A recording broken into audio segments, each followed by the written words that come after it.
नमस्कार विद्यार्थी मित्रांनो, स्वागत आहे तुमचं पुन्हा एकदा आपल्या लाडक्या क्रिएटिव्ह मराठी या चॅनलमध्ये।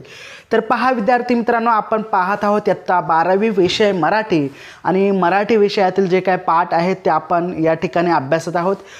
याच्या अगोदर जे काही पाहिलं आहे, जे वाचन पाहिलं आहे, वेगवशता हा पाठ आपण अभ्यासलेला आहे। त्या पाठाची लिंक दिलेली आहे डिस्क्रिप्शनमध्ये, तिथे जाऊन आपण क्लिक करून तो व्हिडिओ पाहू शकता। आणि आजचा व्हिडिओ आपला असणार आहे स्वाध्याय कृती।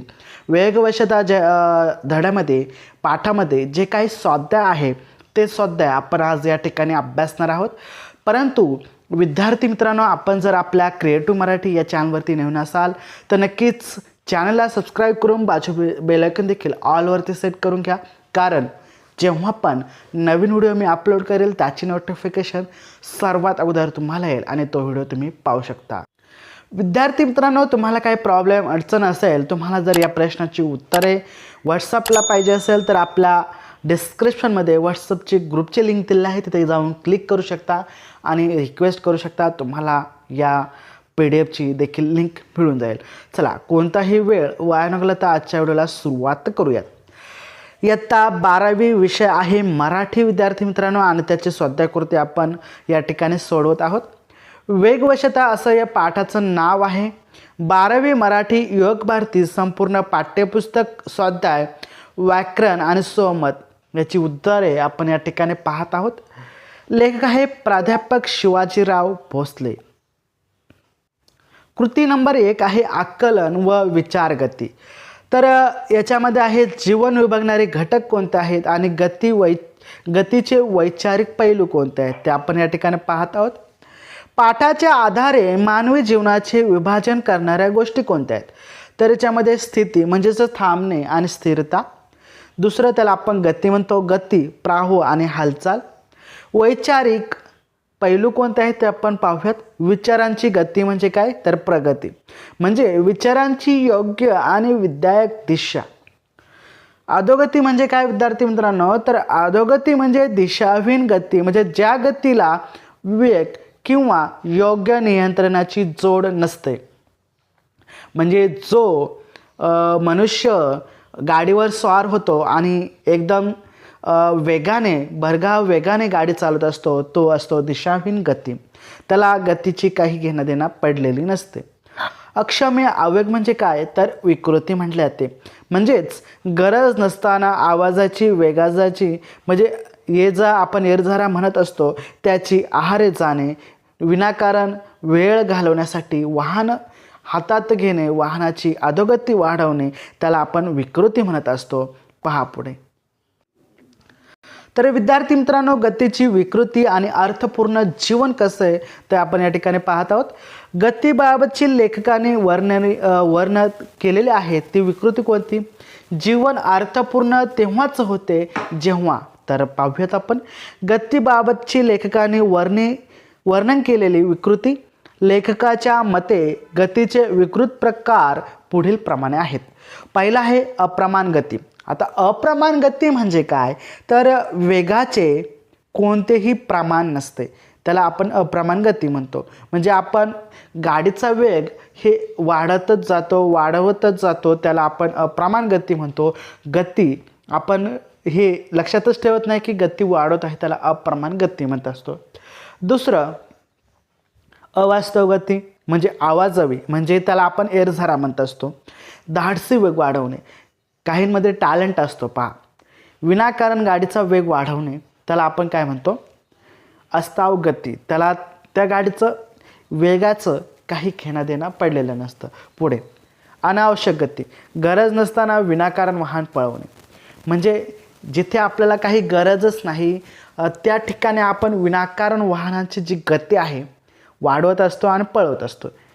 कारण पुढे पहा, जीवन अर्थपूर्ण तेव्हाच होते केव्हा, पाहूयात आपण कारण। लेखकाने सुचविलेल्या सुदृढ जीवन जगण्याचे सूत्र कोणते आहेत, तर वाहन केवळ कामापुरते आणि कामासाठीच वापरले जावे। लेखकाने आपल्याला काही पर्याय काही उपाय सुचवलेले आहेत, त्याच्यामध्ये दिलेला आहे की वाहनाचा अनावश्यक गती ही विकृती आहे. वाहन जिथे गरज नाही तिथे वाहन वापरू नये, परंतु ज्या ठिकाणी काम आणि कामच आहे त्या ठिकाणी अनावश्यक गती नाही आहे त्या ठिकाणी आपण वाहन कामापुरते आणि कामासाठी वापरले पाहिजे, असं या ठिकाणी लेखकांनी सांगितलं आहे. दुसरं, वाहनाचा वेग नेहमी स्वतःच्या आटोक्यात ठेवला पाहिजे. पहा, काही काय असतात, मनुष्य विनाकारण गाडीचा जो वेग आहे तो वाढवत असतात आणि विनाकारण भरधाव वेगाने गाडी चालवत असतात आणि नाइलाजाने अपघातांना आपण निमंत्रण देत असतो.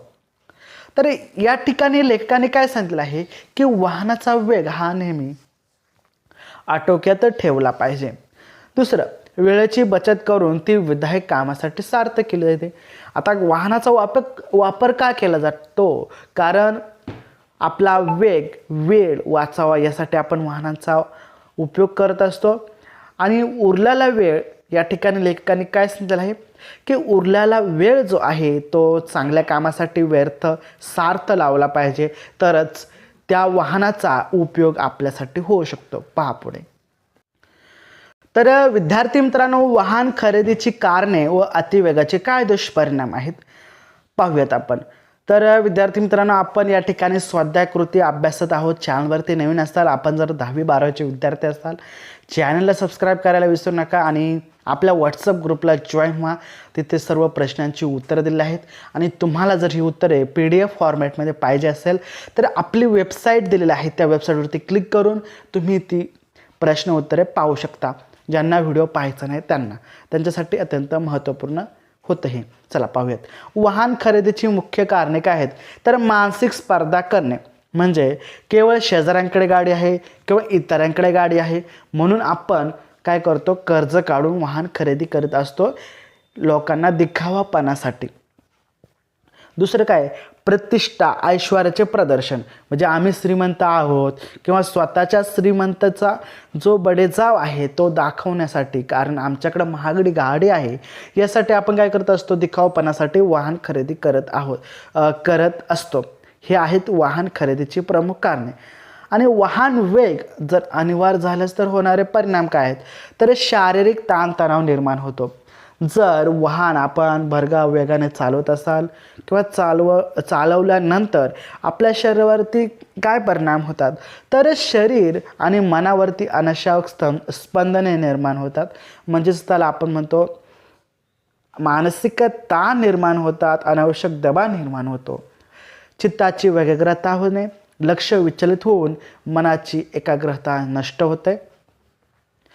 अनावश्यक स्पंदने म्हणजे शरीरामध्ये काही हाडे असतात, मज्जातंतू असतात, ती कमकुवत होतात. या ठिकाणी अनावश्यक गतीचा वेग जर असेल तर अशा प्रकारे आपल्याला शारीरिक मानसिक ताणतणाव निर्माण होतो. तर विद्यार्थी मित्रांनो, भौगोलिक कारणे आपण या ठिकाणी अभ्यासत आहोत. अमेरिकेतील जीवन वेगवान असण्याची कारण काय आहे, तर तेथील वेगवेगळ्या ठिकाणांमधील भौगोलिक आणि अंतर प्रचंड असते, त्यामुळे अमेरिकेतील जीवन जे आहे ते वेगवान असते. गाड्यांमध्ये अंतर असते, तेथे दरडोई वाहन उपलब्ध असल्याने गतीचा आश्रय घेणे अपर्याय ठरतो. हेच आपल्या जो आहे इंडियामध्ये, म्हणजे आपल्या अमेरिकेतील आणि आपल्या भारतातील काय फरक आहे, तर आपल्या भारतामध्ये जे आहे, महाराष्ट्रामध्ये जे आहे ते लांब रुंद रस्ते नसल्याकारणाने वेगवान गती पाहायला मिळत नाही. गरजेच्या वेळीच वाहनांचा वापर करावा, कारण यामुळे रस्त्यांवर अनावश्यक वाहतुकीची कोंडी जी आहे ती अडचणी निर्माण होणार नाहीत आणि मानसिक श्रम, वेळ आणि पर्यावरणाचे रक्षण योग्य पद्धतीने करता येईल, असं देखील या ठिकाणी सांगितलेलं आहे. आता पाहूयात महत्त्वपूर्ण प्रश्न.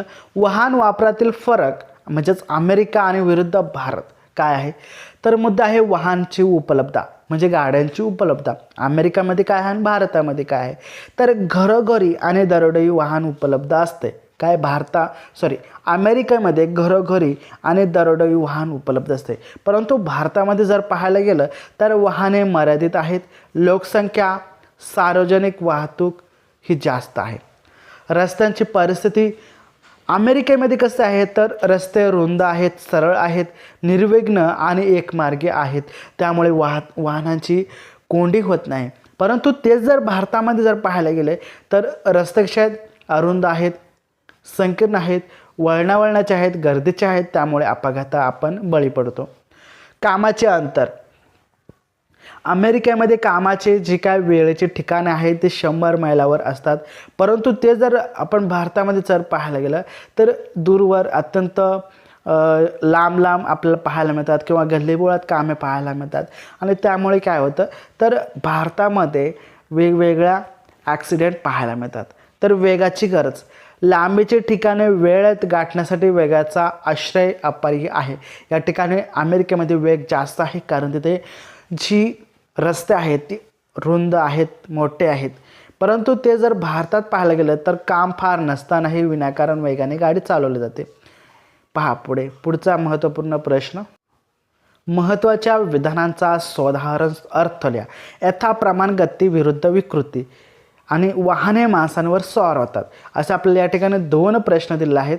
तर आपण सोडूयात. यथाप्रमाण गती म्हणजे काय, त्याची व्याख्या या ठिकाणी दिली आहे. यथाप्रमाण गती ही गरज आहे, पण अप्रमाण, अवास्तव आणि अनावश्यक गती ही एक विकृती आहे. तर आपल्याला याचं स्पष्टीकरण द्यायचं आहे. काय तर वेळेत कामे पूर्ण करण्यासाठी मर्यादित वेगाने गाडी चालवणे ही काळाची गरज आहे. मात्र केवळ मौज मजेसाठी किंवा विनाकारण अफाट वेगाने गाडी पळवणे हे अनैसर्गिक जीव घेणे आहे, म्हणून ही मानसिक विकृती ठरली आहे. पुढचा प्रश्न, वाहने माणसांवर स्वार होतात म्हणजे काय, तर आरंभी माणसे वाहनांवर स्वार होतात तर मग वाहने माणसांवर स्वार होतात. या काव्यपंक्तीतील अर्थ जो आहे तो आपल्याला सोडवायचा आहे. स्पष्टीकरण, सुरुवातीला मनुष्य गरजेनुसार गाडीचा मालक बनतो, पण हळूहळू चालण्याची सवय तुटून किंवा सुटून तो गाडीचा आहारी जातो आणि भाज्य आणण्यासारख्या अगदी जवळच्या कामालाही माणूस जो गाडी वापरत असतो. म्हणून माणूस हा गाडीचा गुलाम किंवा वाहनांचा गुलाम बनतो असं या ठिकाणी म्हटलेलं आहे. म्हणजेच त्यावेळीचा अर्थ काय आहे तर वाहने माणसांवर स्वार होतात. पुढचा महत्त्वपूर्ण प्रश्न, भावविश, त्यानंतर समानार्थी शब्द आपण पाहणार आहोत. उगाच भावविवश होऊन वेगवश होऊ नये. अर्थ काय तर वाहन हे सोयीचे एक निर्जीव साधन आहे. आपल्या भावना वेगाशी जोडून वाऱ्याशी चढाओढ करू नये. वेग वाढल्याने काही क्षण थ्रिल किंवा आनंद मिळत असतो, परंतु तरी वाहनांवरील नियंत्रण सुटून थेट अपघाताला नियंत्रण मिळते. म्हणून विवेश जागृत ठेवावा. आता कृती 4 मध्ये आपण समानार्थी शब्द पाहत आहोत.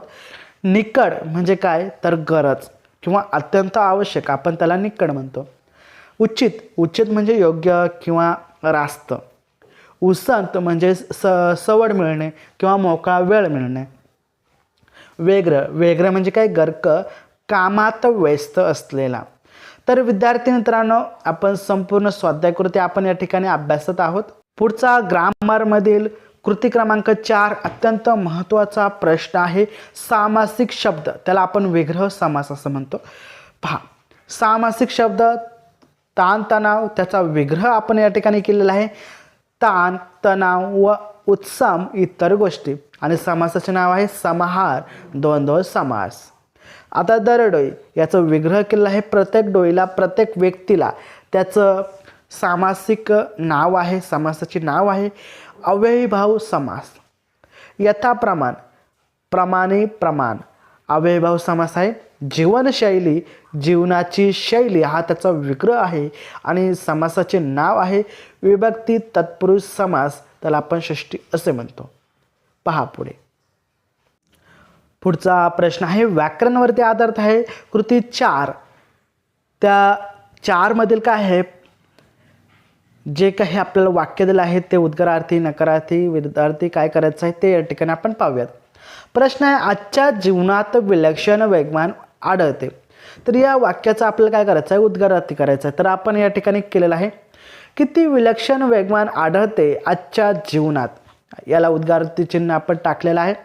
त्यानंतर आपल्याकडे कामाच्या ठिकाणचे अंतरे कमी आहेत, याला नकारार्थी करायचं आहे. आपल्याकडे कामाच्या ठिकाणांची अंतरे जास्त नाही. निसर्गरम्य स्थान किंवा मंदिर पाहण्यासाठी ही माणसे का जात नाहीत, याला आपण विधानार्थी बनवायचं आहे.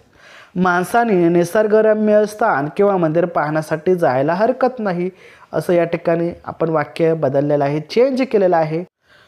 पुढचा प्रश्न आहे कृती क्रमांक 5, सहमत शरीराला होणारे अडथळे. तर वाहनांच्या अतिवापराने शरीराला काय अडथळे निर्माण होतात, काय प्रॉब्लेम होतो, ते आपण या ठिकाणी उत्तराच्या मार्फत पाहूयात. तर माझं स्वतःचं मत जर पाहायला गेलं तर आजचं जीवन हे खूप वेगवान वाढलेलं आहे. कमी वेळात कामे करण्यासाठी वाहने अनिवार्य झाले आहेत, परंतु सतत गाडी चालवल्यामुळे शारीरिक हालचाली मंदावतात आणि त्यामुळे मानसिक ताणतणाव निर्माण होतो. तर या ठिकाणी काय, आपण चालतो तेव्हा वळणे, वाकणे, बसणे या कृतीतून नैसर्गिक व्यायाम घडत असतो. वाहनांमुळे आपण हालचाली गमावतो, म्हणजे आपण हालचाल करत नाही आणि त्यामुळे स्नायू जे आहेत ते कडक बनतात. मणक्यांचे आजार, सांधेदुखी आणि अपचन यांसारख्या शारीरिक व्याधी आपल्याला जडतात. ही त्याचे दुष्परिणाम आहेत. पुढचा प्रश्न आहे सहमतवरती आधारित. वाढता वेग म्हणजे ताण व वेळेची बचत. वाढता वेग म्हणजे मानसिक ताण. गाडी चालवताना वेग वाढला की चालकाची मनस्थिती बेभान होते, इतरांना मागे टाकण्याची स्पर्धा त्याची सुरू होते. गती वाढल्याने क्लच, ब्रेक आणि रस्त्यावरील इतर वाहनांकडे लक्ष ठेवण्यासाठी मेंदूवर प्रचंड ताण पडतो आणि त्यामुळे डोळे, हृदय आणि मज्जातंतू सतत दबावाखाली राहिल्याने शेवटी नैराश्य आणि मानसिक थकवा आपल्याला निर्माण होत असतो. त्याचप्रमाणे दुसरं जर पाहायला गेलं तर वाहन हा वेळ वाचवण्यासाठी असतो, वेळ घालवण्यासाठी मुळीच नाही. वाहनांची निर्मिती वेळ व श्रम वाढवण्यासाठी झालेली आहे, हे सत्य आहे. परंतु आजच्या काळात केवळ ऐश्वर्याचे प्रदर्शन आणि मौजमजेसाठी वाहनांचा वापर केला जातो. शून्य वेळात कुठेही पोहोचता यावे यासाठी आपण काय करतो, भरधाव वेगाने गाडी वापरत असतो आणि वाचण्याऐवजी हॉस्पिटलला वादत नष्ट होतो. म्हणजे आपण या ठिकाणी अपघातांना निमंत्रण देत असतो. पहा पुढचा प्रश्न. पुढचा देखील सहमतवरती आधारित हा प्रश्न आहे. वाहनांची अतिगती ही विकृती आहे, हे आपल्याला स्वतःला स्पष्ट करायचं आहे, परंतु मी हा माझ्या स्वरूपात स्पष्ट केला आहे. जे सहज आणि नैसर्गिक असते ती प्रकृती असते आणि जे अनैसर्गिक व अतिरिक्त असते ती विकृती. उदाहरणार्थ पायाने चालणे नैसर्गिक आहे, पण उलट होऊन हाताने चालणे ही विकृती आहे. योग्य वेगाने सुरक्षित ठिकाणी जाणे हा वाहनाचा हेतू आहे, पण अतिवेगामुळे स्वतःचा जीव धोक्यात घालवणे हे निसर्गाविरोधी व अनैसर्गिक वर्तन आहे. म्हणूनच अतिवेग ही 100% विकृती आहे, हे सत्य विधान आहे. विद्यार्थी मित्रांनो, यावरती प्रश्न तुम्हाला पेपरला विचारला जाऊ शकतो. पुढचा महत्त्वपूर्ण कृती क्रमांक 6 आहे अभिव्यक्ती, म्हणजेच वाहतूक कोंडीतील भूमिका. तुमची भूमिका काय असेल ते या ठिकाणी लिहायचं आहे. वाहतूक कोंडीचे आजचे विदारक वास्तव. सध्या रस्त्यांची लांबी रुंदी मर्यादित असून वाहनांच्या संख्यामध्ये भरसाट वाढलेले आहे. प्रत्येकाला घाई असल्यामुळे कोंडीत स्वतःची गाडी घुसवायला प्रयत्न होते आणि अडचण निर्माण होते. मोठमोठ्याने कर्कश हॉर्न वाजवून संताप व्यक्त केल्यामुळे वातावरण दूषित होते आणि सर्वांचे आरोग्य हे बिघडते. त्यामुळे मानसिक ताण निर्माण होतो.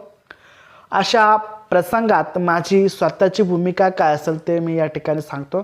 तुमची भूमिका तुम्ही या ठिकाणी लिहू शकता. पहा पुढे. मी अत्यंत शांत राहीन. मनात मुळीच चिडचिड किंवा अस्वस्थ येऊन देणार नाही. मी विनाकारण कर्कश किंवा हॉर्न वाजणार नाही याची मी काळजी घेईल. पोलिसांना मदत करण्यासाठी इतरांशी बोलून कोंडी मी सोडवण्यात हातभार देईन.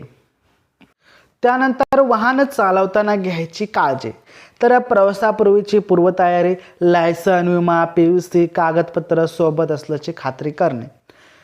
टायरमधील हवा आणि वाहनातील इंधन पुरेशा प्रमाणात आहे की नाही हे तपासणे. हेल्मेट अथवा सीट बेल्टचा आवर्जून वापर करणे. प्रत्यक्ष प्रवास करताना घ्यायची काळजी. गाडीचा वेग हा 50 ते 60 किलोमीटर वेगाने असणे गरजेचे आहे. त्यानंतर मद्यपान करून किंवा मोबाईलवर बोलताना गाडीचं चालवणे पूर्णपणे टाळणे. वाहतुकीचे नियम काटकसरीने पालन करणे हे आहे महत्त्वाचे प्रश्नांची उत्तरे. विद्यार्थी मित्रांनो, व्हिडिओ कसा वाटला, त्याचबरोबर तुम्हाला या प्रश्नांची उत्तराची PDF पाहिजे असेल तर कॉमेंटमध्ये सांगा किंवा आपल्या व्हॉट्सअप ग्रुपला जॉईन करा, तिथे तुम्हाला PDF दिली जाईल. त्याचबरोबर आपल्या वेबसाईटवरती देखील ही PDF प्रस्तुत केलेली आहे, तिथे देखील तुम्ही पाहू शकता. चला भेटूया पुढच्या व्हिडिओमध्ये. तोपर्यंत जय हिंद, जय महाराष्ट्र, वंदे मातरम.